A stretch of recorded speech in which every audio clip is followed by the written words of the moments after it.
സ്വർഗസ്ഥനായ ഞങ്ങളുടെ പിതാവേ. അതാണ്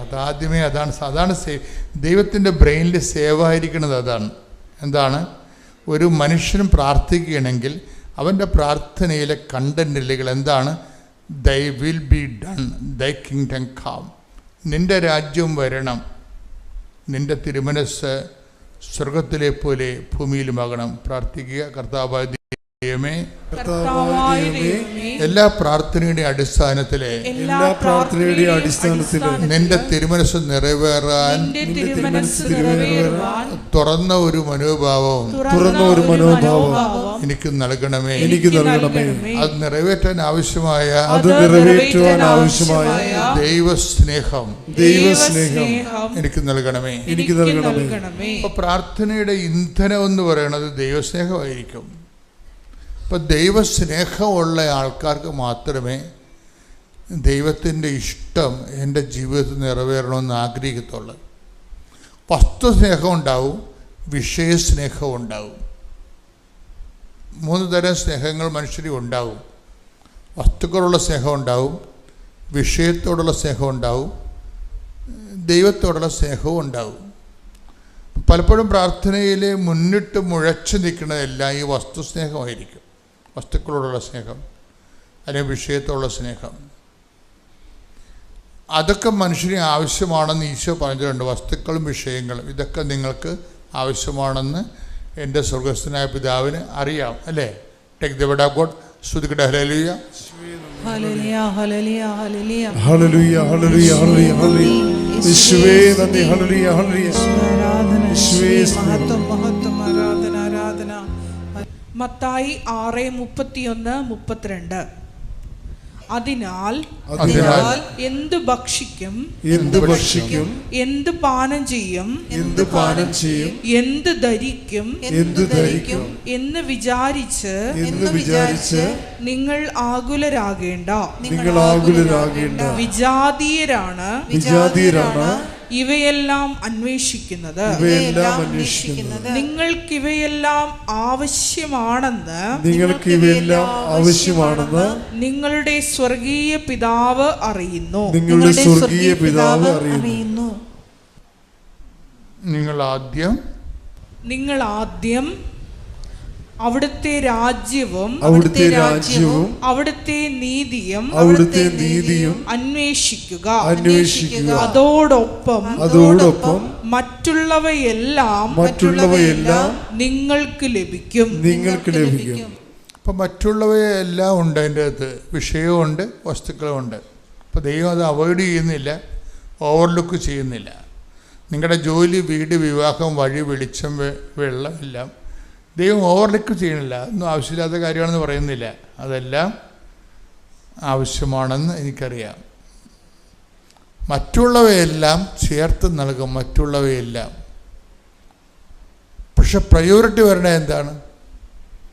ആദ്യം ദൈവരാജ്യത്തിൻ്റെയും, ഇപ്പോൾ പ്രാർത്ഥനകളെല്ലാം ഓക്കെയാണ്, പക്ഷേ ആദ്യം ഒരു അടയാളം ദൈവം അവരന്വേഷിക്കും.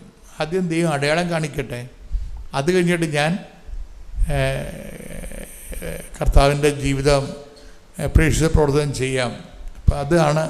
പക്ഷേ അത് ഒരിക്കലും നമുക്ക് ആ ഒരു ഫയല് മുന്നോട്ട് പോകത്തില്ല. കാര്യം ബൈബിൾ റീസെറ്റ് ചെയ്തിരിക്കണം അങ്ങനെയല്ല. ആദ്യം ദൈവരാജ്യവും അതിൻ്റെ നീതിയും. ആദ്യം നമ്മുടെ ഭാഗത്തു നിന്നാണ് ഇനിഷ്യേറ്റീവ് വരണത്. ഇപ്പം അവൻ പറയണത് പോലെ ചെയ്യണമല്ല ഉടമ്പടി, അല്ലേ? അവൻ പറഞ്ഞ എന്താണ്? അവൻ ആദ്യം പറഞ്ഞ എന്താ? അനുതപിക്കുക, സുവിശേഷത്തിൽ വിശ്വസിക്കുക. അതാണ് വിഷയം. ആദ്യം നമ്മുടെ ഭാഗത്തു നിന്നാണ് ഇനിഷ്യേറ്റീവ് വരേണ്ടത്. ഇപ്പം ഈ ആദ്യം ദൈവരാജ്യവും അതിൻ്റെ നീതി അന്വേഷിക്കാൻ പറയുമ്പോൾ അതങ്ങനെ അന്വേഷിക്കണമെങ്കിൽ എന്ത് ചെയ്യണം? അവൻ പറയണ പോലെ ചെയ്യുന്നതാണ് ഉടമ്പടിയെങ്കിൽ അവൻ പറഞ്ഞ ആദ്യത്തെ കാര്യം എന്താ? മർക്കോസ് 1:15 വായിച്ചേ. അവൻ പറഞ്ഞു സമയം പൂർത്തിയായി, ദൈവരാജ്യം സമീപിച്ചിരിക്കുന്നു. അനുദപിച്ച് സുവിശേഷത്തിൽ വിശ്വസിക്കുവിൻ. ഇവിടെ വളരെ കുറച്ച് സമയം നോക്കൂടെ, ഈ വചനത്തിൻ്റെ ജംഗ്ഷനാണിത്. അവിടെ നമുക്ക് കുറച്ച് നേരം ശ്രദ്ധിക്കേണ്ടി വരും. ഇവിടെ എന്താണ് 6:33 മർക്കോസ് മത്തായി എന്താണ് ആദ്യം പറഞ്ഞ് ദൈവരാജ്യവും അതിന്റെ നീതി അന്വേഷിക്കുക. അതൊക്കെ അല്ലേ. ഇനി അവൻ പറഞ്ഞ ആദ്യത്തെ വാക്ക് എന്താണ്? അനുദപിക്കുക, സുവിശേഷത്തെ വിശ്വസിക്കുക. എന്താണ് കാര്യം? ദൈവരാജ്യം. അത് വാചനം വായിച്ച് മർക്കോസ് 1:15. അപ്പം മർക്കോസ് 1:15 മത്തായി 6:33 കൂടിയാണ് ലിങ്ക് ചെയ്തിരിക്കുന്നത്.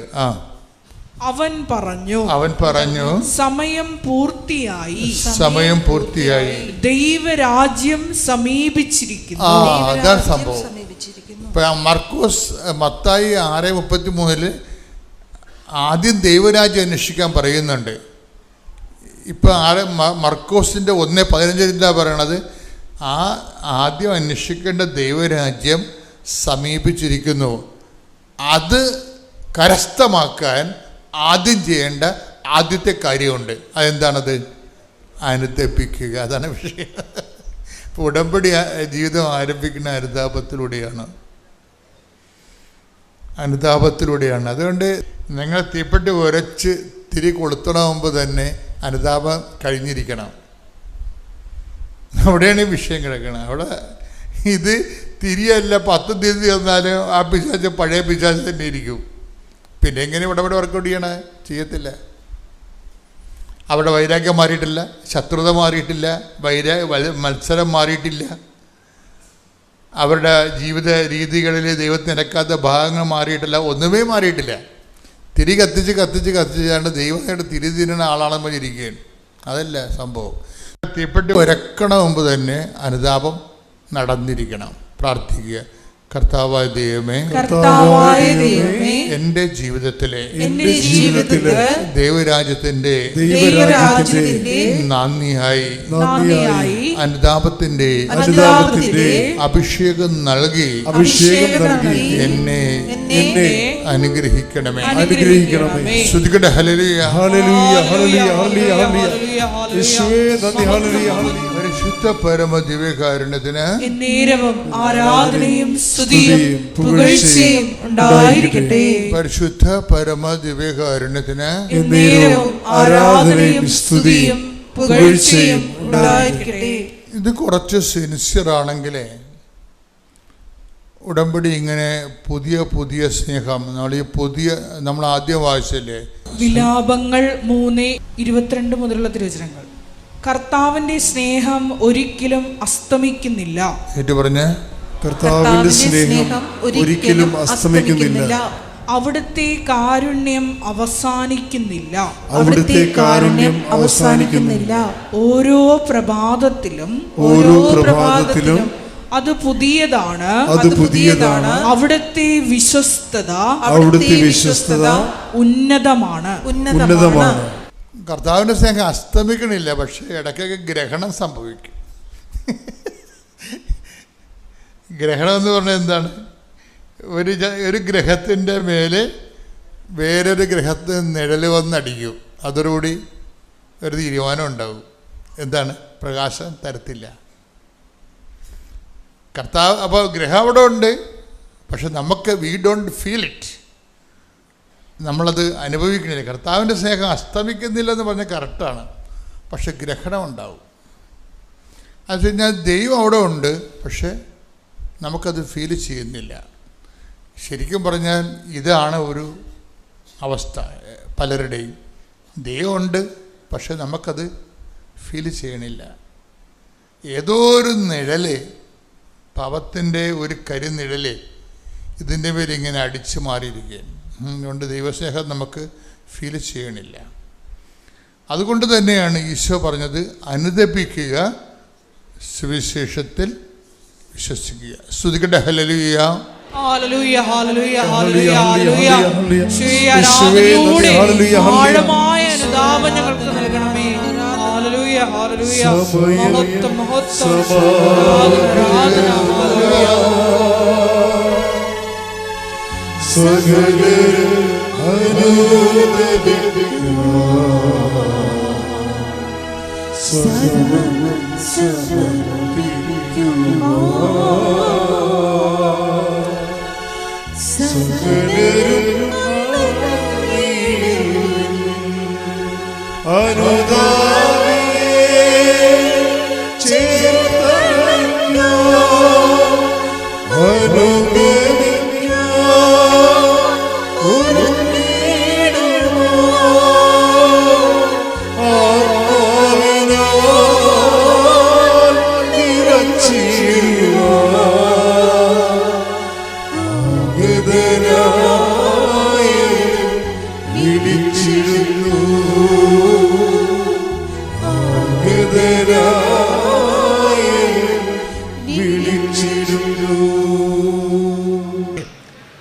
കൃപാസനത്തിൽ എന്നെ കൊണ്ട് വരാൻ വേണ്ടി അപ്പം ഞാനും കൂടെ സഹായിച്ച് ഞങ്ങൾ ആ പ്ലാസ്റ്റർ കട്ട് ചെയ്ത് കഴിഞ്ഞ് അദ്ദേഹത്തിന് കാലനക്കാൻ വയ്യ, വേദനയുണ്ട്, എല്ലാമുണ്ട്. എങ്കിലും എന്നോട് പറഞ്ഞു എവിടുന്നെങ്കിലും അല്പം തൊട്ടാവാടി പറിച്ചുകൊണ്ട് പോവാം. ഞാൻ പോയി അവിടെ കുറച്ച് അപ്പുറത്ത് മാറിയുള്ള തൊട്ടാവാടിയൊക്കെ പറിച്ചുകൊണ്ട് വന്ന് അത് അരച്ച് പരട്ടി ഇട്ട് കൊടുക്കാൻ പറഞ്ഞു. കാലയിൽ അരച്ച് അത് പരട്ടി തുണി കൊണ്ടൊക്കെ ചുറ്റി വെച്ചു. നീര് ഉണ്ടായിരുന്നു, നീരിന് അല്പം കുറവുണ്ട്, വേദനയുണ്ട്. പിറ്റേ ദിവസം എന്നോട് പറയാം നമുക്ക് രാവിലെ കൃപാസനത്തിൽ പോവാം. രാവിലെ അദ്ദേഹം ബൈക്ക് അദ്ദേഹത്തിന് കിക്ക് ചെയ്യാൻ പറ്റത്തില്ല, ഞാൻ കിക്ക് ചെയ്ത് കൊടുക്കുന്നത്. അദ്ദേഹത്തിന് സപ്പോർട്ടായിട്ട് ഞാൻ വലതുവശത്തെ കാല് അദ്ദേഹം കുത്തുമ്പോൾ ഞാനൂടെ കാല് കുത്തി കൊടുക്കണം. അങ്ങനെ അദ്ദേഹം ബൈക്കിന് പന്തളം കഴിഞ്ഞുള്ള ദേശത്തു നിന്ന് എന്നെയും കൊണ്ട് ഇവിടം വരെ വന്നു. അദ്ദേഹത്തിൻ്റെ വിശ്വാസം ഞാനും വിശ്വസിച്ച് തുടങ്ങി. ഇവിടെ വന്ന് അപ്പം എനിക്ക് ഉടമ്പടി എടുക്കണമെന്നാണ് ഞാൻ പറയുന്നത്. ഞാനിവിടെ വന്നു ഉടമ്പടി എടുക്കുന്ന കാര്യം പറഞ്ഞപ്പോൾ അവിടെ ഇരിക്കുന്ന ബ്രദർ എന്നോട് ചോദിച്ചു, ആരെങ്കിലും കുടുംബത്തിൽ ഉടമ്പടി എടുത്തിട്ടുണ്ടോ? അപ്പോൾ ഞാൻ പറഞ്ഞു എൻ്റെ ജീവിത പങ്കാളി എടുത്തിട്ടുണ്ട്, ഇന്ന ദിവസം എടുത്തിട്ടുണ്ട്. അപ്പോൾ പറഞ്ഞു നിങ്ങൾ രണ്ടുപേരും രണ്ടായിട്ടാണോ താമസിക്കുന്നത്? ഞാൻ പറഞ്ഞു അല്ല, ഞങ്ങളൊരു ഭവനത്തിലാണ്. ഒരു ഭവനത്തിൽ നിന്ന് ഒരു ഉടമ്പടി മതി.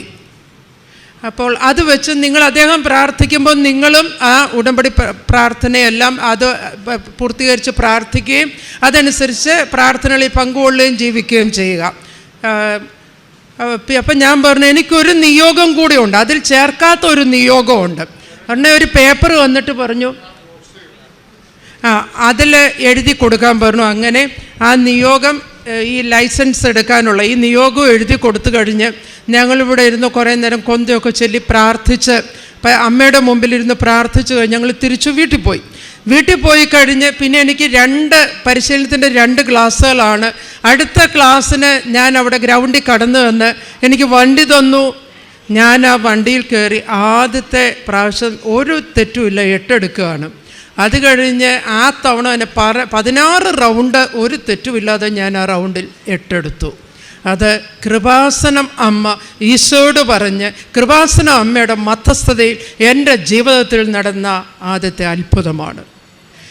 അത് കഴിഞ്ഞ് ഞാൻ അന്നത്തെ പരിശീലനം കഴിഞ്ഞപ്പോൾ എൻ്റെ കൂടെ ഉണ്ടായിരുന്ന എൻ്റെ ഒരു കൂട്ടുകാരി എന്നോട്, അവളും കുറേ നാളുകൊണ്ട് ഇതിനു വേണ്ടി പരിശ്രമിക്കുന്നതാണ്. അവൾ എന്നോട് ചോദിച്ചു, റേച്ചൽ വീട്ടിലായിരുന്നപ്പം അവിടെ വെച്ച് പരിശീലിച്ചിരുന്നോ, ഭർത്താവ് പഠിപ്പിച്ചോ? അപ്പം ഞാൻ പറഞ്ഞു അല്ല, ഞാൻ ഇതെങ്ങനെ സാധിച്ചു ഒരു തെറ്റും കൂടാതെ എടുക്കാൻ? ഞാൻ പറഞ്ഞു ഞങ്ങൾ കൃപാസനത്തിൽ പോയി, അതുകൊണ്ടാണ്. ആ കുട്ടിയും കൃപാസനത്തിൽ കടന്നു വരികയും പിന്നീട് 2 പ്രാവശ്യം പരീക്ഷ ഏറ്റെടുക്കാൻ സാധിക്കാതെ തോറ്റുപോയി. 3ാമത്തെ പ്രാവശ്യം എടുക്കുന്നതിന് മുമ്പ് കൃപാസനത്തിൽ കടന്നു വന്ന് പ്രാർത്ഥിച്ചു.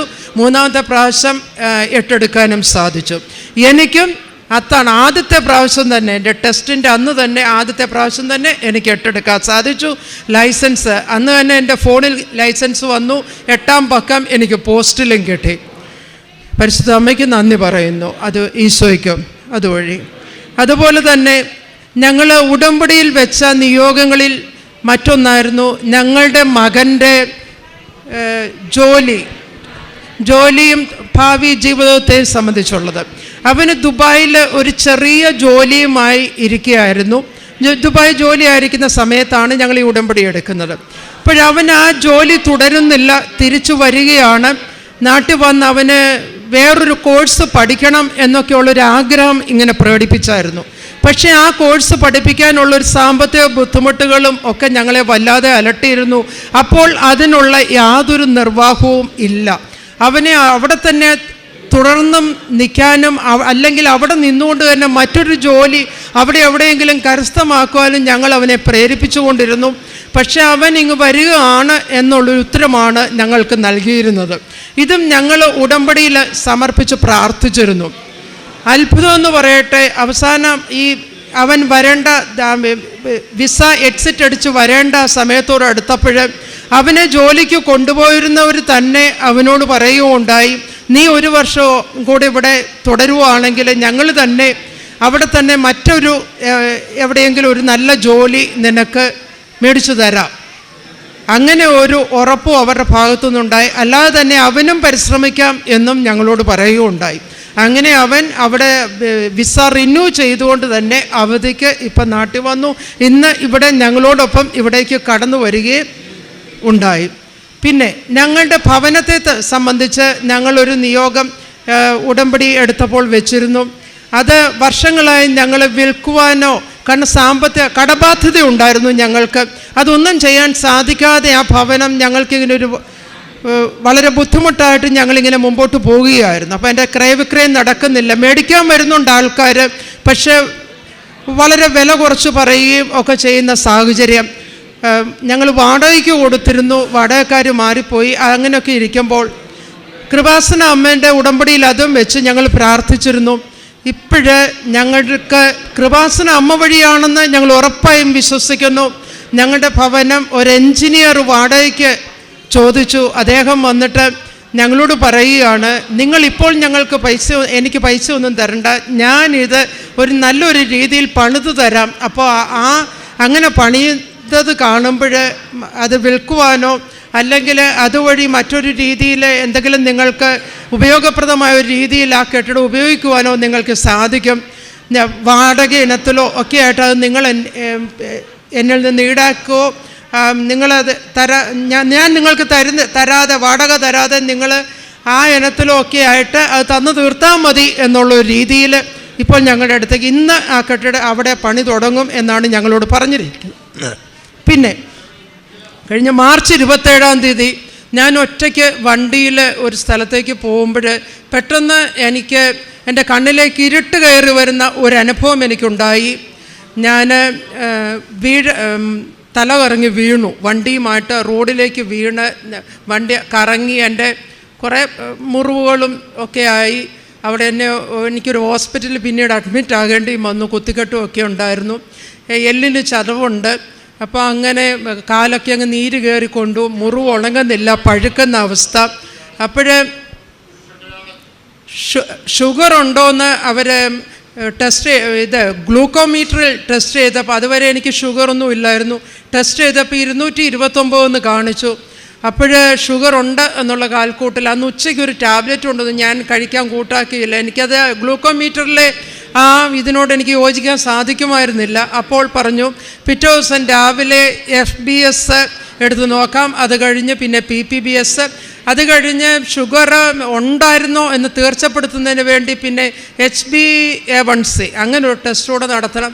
അത് കഴിഞ്ഞ് ആ റിസൾട്ട് ഡോക്ടർ വൈകുന്നേരം വരുമ്പോൾ ഡോക്ടറിനെ കാണിച്ചിട്ട് ട്രീറ്റ്മെൻറ്റ് എന്താണെന്ന് വെച്ചാൽ തുടങ്ങാം. അത് കഴിഞ്ഞ് ഡ്രസ്സിങ്ങോ കാര്യങ്ങളോ ആയിട്ട് പോകാം എന്നൊക്കെ ഈ കഴിഞ്ഞ ഓശാന ഞായറിൻ്റെ ശനിയാഴ്ച എന്നോട് പറഞ്ഞു. അപ്പം എനിക്കത് ഉൾക്കൊള്ളാൻ ഒട്ടും പറ്റില്ല. കാരണം എനിക്ക് കാല് നിലത്ത് കുത്താൻ പോലും വയ്യ. വാക്കറിൻ്റെ സഹായത്തോടെയാണ് ഞാൻ നടക്കുന്നതെന്ന് പറഞ്ഞാൽ ബാത്റൂമിലേക്കൊന്ന് പോകുന്നത്. ആ ഹോസ്പിറ്റലിലെ റൂമിലെ ബാത്റൂമിലേക്ക് ഞാൻ പോകുന്ന വാക്കറിൻ്റെ സഹായത്തോടെ. എനിക്ക് കാലെടുത്ത് ഭയങ്കര വേദന, നീര് കയറി കൊള്ളുന്നു, ഭയങ്കര മുറിവ് പഴുക്കുന്നു, ഇങ്ങനെ ഇരിക്കുന്ന അവസ്ഥ. പക്ഷേ അന്നേരം എൻ്റെ മനസ്സിലേക്ക് പെട്ടെന്ന് കടന്നു വന്നു, കൃപാസനം അമ്മയ്ക്ക് എനിക്ക് വേണ്ടി ഈശോയുടെ മധ്യസ്ഥ അപേക്ഷിച്ച് എന്നെ സുഖപ്പെടുത്താൻ സാധിക്കും. കൃപാസന അമ്മ ഈശോ കൃപാസന അമ്മ വഴിയായി എന്നെ സുഖപ്പെടുത്തും. ഞാൻ ആ സിസ്റ്ററിനോട് പറഞ്ഞു വീട്ടിൽ പോകാൻ. എൻ്റെ ജീവിത പങ്കാളിയോട് ഞാൻ ആദ്യം പറഞ്ഞേ ഡിസ്ചാർജ് വാങ്ങി നമുക്ക് വീട്ടിൽ പോകാം, കൃപാസന അമ്മയോട് പ്രാർത്ഥിച്ചാൽ മതി, അമ്മ അത് എനിക്ക് സുഖപ്പെടുത്തി തരും. എനിക്ക് ഉറച്ച വിശ്വാസമുണ്ട്. ഇവിടെ കിടന്നാൽ അവർ പറയുന്നത് അവിടെ ഹോസ്പിറ്റലിൽ കിടക്കണം, സ്റ്റിച്ചൊക്കെ എടുത്തു കഴിഞ്ഞിട്ട് വീട്ടിൽ പോകാം. സ്റ്റിച്ച് എടുക്കണമെങ്കിൽ ഈ മുറിവൊക്കെ പഴുത്തു വരുന്ന മുറിവെല്ലാം വാടി എൻ്റെ നീരൊക്കെ കുറഞ്ഞ് ഇവർ ഷുഗറിൻ്റെ മരുന്നും ഒക്കെ തന്ന് ആ ഒരു ലെവലിലേക്ക് അന്ന് കഴിയുമ്പം അതെന്നായിരിക്കും എന്നൊന്നും പറയാൻ പറ്റത്തില്ല. അപ്പോൾ എനിക്ക് എത്രയും പെട്ടെന്ന് വീട്ടിൽ വരാനും അവിടെ കുറേ കാര്യങ്ങൾ നടത്താൻ ഞാൻ മാത്രമുള്ളൊരു സ്ത്രീയായിട്ട് പിന്നെ ജീവിത പങ്കാളിയും മകനും മാത്രം. അപ്പോൾ അങ്ങനെ ഇരിക്കുന്ന സാഹചര്യത്തിൽ വീട്ടിലേക്ക് എത്രയും പെട്ടെന്ന് വരിക. എൻ്റെ അപ്പച്ചൻ്റെ അമ്മയുടെയും ഒക്കെ കല്ലറയെങ്കിൽ ദുഃഖ ശനിയാഴ്ച ഒരു പ്രാർത്ഥനയുമുണ്ട്. അപ്പോൾ എനിക്ക് അവിടേക്ക് കടന്നു വെല്ലണം. അതിന് അവിടെ കിടന്നാൽ എനിക്ക് സാധിക്കത്തുമില്ല. കാരണം പിറ്റേ ആഴ്ചയിൽ ഏതെങ്കിലും ഒരു ദിവസമായിരിക്കും സ്റ്റിച്ച് എടുക്കുന്നത്. അത് കഴിഞ്ഞേ എനിക്ക് വരാനും പറ്റത്തുള്ളൂ. എൻ്റെ നിർബന്ധം സഹിക്കാൻ വയ്യാതെ അവരെനിക്ക് ഡിസ്ചാർജ് തന്നു, വിട്ടു കഴിഞ്ഞ് എനിക്ക് ഉറച്ച വിശ്വാസം ഉണ്ടായിരുന്നു. കാരണം കൃപാസന അമ്മ എൻ്റെ ജീവിതത്തിൽ അസാധ്യമെന്ന് കരുതിയിരുന്ന കാര്യം എനിക്ക് സാധ്യമാക്കി തന്ന് എന്നെ ആ വിശ്വാസത്തിലേക്ക് അടുപ്പിച്ച വ്യക്തിയാണ്.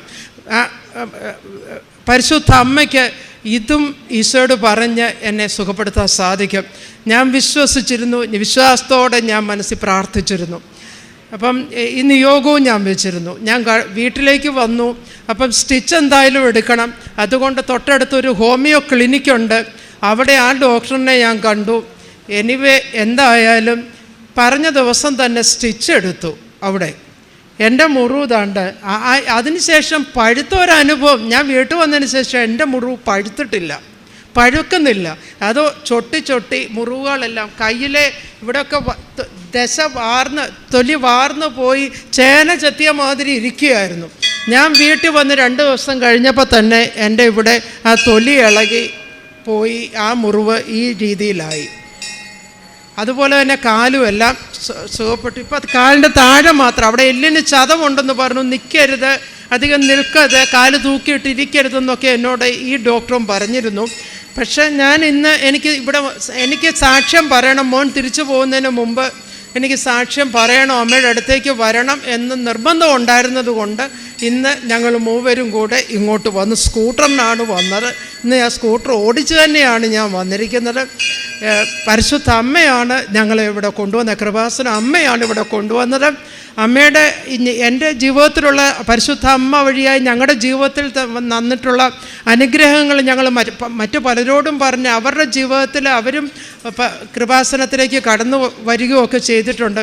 പരിശുദ്ധ അമ്മ ഇവിടേക്ക് കടന്നു വരുവാനും പരിശുദ്ധ അമ്മയുടെ മാധ്യസ്ഥ സഹായത്തോടെ ഞങ്ങളുടെ ജീവിതത്തിലേക്ക് ഈശോയുടെ അനുഗ്രഹം ചൊരിയപ്പെടാനും ഇടയാക്കിയ ഈശോയ്ക്ക് നന്ദി പറഞ്ഞുകൊണ്ട്, പരിശുദ്ധ അമ്മയ്ക്ക് നന്ദി പറഞ്ഞുകൊണ്ട്. ജേക്കബ്, ഞാൻ വരുന്നത് പത്തനംതിട്ട ജില്ലയിൽ മെഴിവേലി എന്ന് പറഞ്ഞ സ്ഥലത്തു നിന്നാണ് വരുന്നത്. ഞാൻ ഉടമ്പടി എടുത്തത് 29/4/2019 ഇതെൻ്റെ 3ാമത്തെ സാക്ഷ്യമാണ്. ഈ 3ാമത്തെ സാക്ഷ്യം പറയാൻ പരിശുദ്ധ അമ്മ പ്രത്യക്ഷപ്പെട്ട ഈ അൾത്താരയിൽ എനിക്ക് ഒരിക്കൽ കൂടി അവസരം തന്നു. കൃപയ്ക്കായി സ്തുതിക്കുന്നു, സ്തോത്രം ചെയ്യുന്നു. ഇത് 29/3 ഞാൻ വന്ന് ഈ 2023 വന്ന് എൻ്റെ ഉടമ്പടി പുതുക്കി. അതായത് 10ാമത്തെ പുതുക്കൽ. എൻ്റെ വെച്ചിരുന്ന നിയോഗം എന്ന് പറഞ്ഞാൽ ഞാൻ വീണിട്ട് എൻ്റെ നട്ടെല്ലിന് ശരിക്കും കണ്ണിക്കകൽച്ച് നടുവുവേദനയായിരുന്നു. എൻ്റെ എക്സ്റേ എന്ന് പറഞ്ഞു കഴിഞ്ഞാൽ ശരിക്കും നട്ടെല്ല് വളഞ്ഞിരുന്നിട്ട് ബെൽറ്റിട്ട് നടക്കാൻ പറഞ്ഞു, മരുന്നുകൾ എടുക്കാൻ പറഞ്ഞു. ഇവിടെ വന്ന് ഞാൻ ഉടമ്പടി പുതുക്കി വീട്ടിൽ ചെന്നു. ആ സമയം തൊട്ട് എനിക്ക് സൗഖ്യം ലഭിച്ചു. ഡോക്ടർ പറഞ്ഞത് എത്ര നാൾ ഈ ബെൽറ്റ് ഉപയോഗിക്കാൻ പറയുമെന്ന് പറ്റത്തില്ല. ശരിക്കും 5-6 ഗുളികകൾ ഈ ബെൽറ്റുകളൊക്കെ ഉപയോഗിച്ചെങ്കിലേ കുറയത്തുള്ളെന്ന് പറഞ്ഞു. പക്ഷെ ഇവിടുന്ന് പോയതിന് തൊട്ട് അമ്മ കൂടെ വന്നു ഭയങ്കര സൗഖ്യം തന്നു. 29-ാം തീയതി ഞാൻ ഉടമ്പടി എടുത്തു. 30-ാം തീയതി പോയി വിശ്വ കുംഭസാരം ചെയ്തു. 31-ാം തീയതി തൊട്ട് പള്ളിയിൽ പോയി ആരാധനയിലൊക്കെ സംബന്ധിച്ചു. ഭയങ്കര ഒരു അനുഗ്രഹം എന്ന് പറഞ്ഞു കഴിഞ്ഞാൽ, ഞാനെന്ന വ്യക്തി അന്നിവിടെ ഉടമ്പടി എടുക്കാൻ വന്നപ്പം ഓട്ടോറിക്ഷയിൽ ബെൽറ്റിട്ട് 10 മണിക്കൂർ പില്ല വെച്ച് വന്ന ഞാൻ ഇന്ന് ഞാൻ ബസ്സിന് കയറി, ഇവിടെ ഒരു ബെൽറ്റ് ഇല്ല, ഒന്നുമില്ല.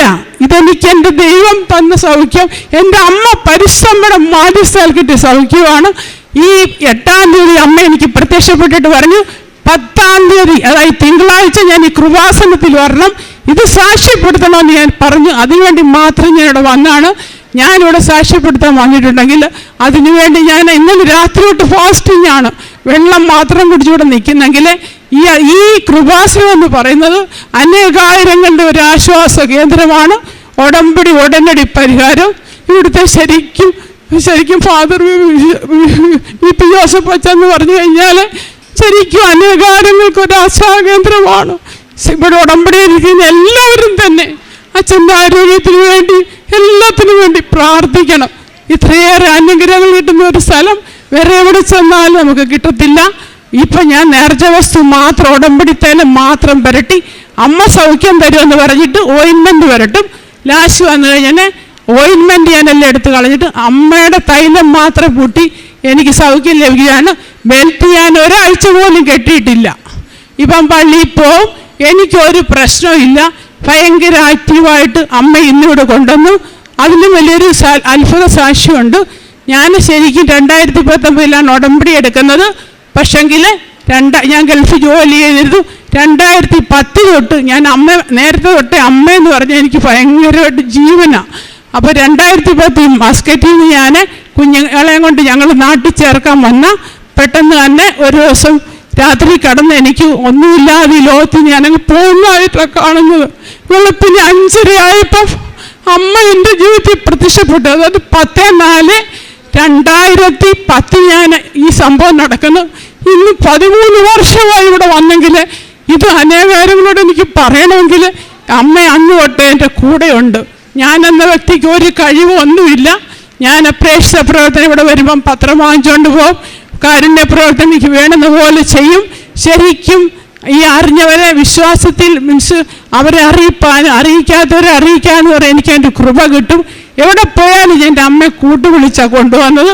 ശരിക്കും ഈശ്വരൻ്റെ അതായത് 8-ാം തീയതി വെളുപ്പിനെ 3 മണിക്ക് അമ്മ എൻ്റെ അടുത്ത് വന്നിട്ട് അതായത് എന്നോട് പറയാണ്, നീ 10-ാം തീയതി കൃപാസനത്തിൽ വന്നു, നീ ഞാൻ സാക്ഷ്യം പറയണം. എന്തൊക്കെയാണ് പറയുന്നവരെ ചെവിയിരുന്ന് പറയുന്ന പോലെ അന്നോട്ട് ഇന്ന് വരെ അമ്മ എൻ്റെ കൂടെ ഇരിക്കുന്നുണ്ട്. ഓരോ കാര്യങ്ങളും പറയുന്നു. അതപ്പോൾ സംസാരിക്കുന്ന ഞാനെന്ന വ്യക്തിയല്ല, എന്നിലുള്ള അമ്മയുടെ ഒരു ഇതുകൊണ്ട് എനിക്ക് സത്യം പറയാൻ ഇത്രത്തോളം അനുഗ്രഹങ്ങൾ ചെയ്ത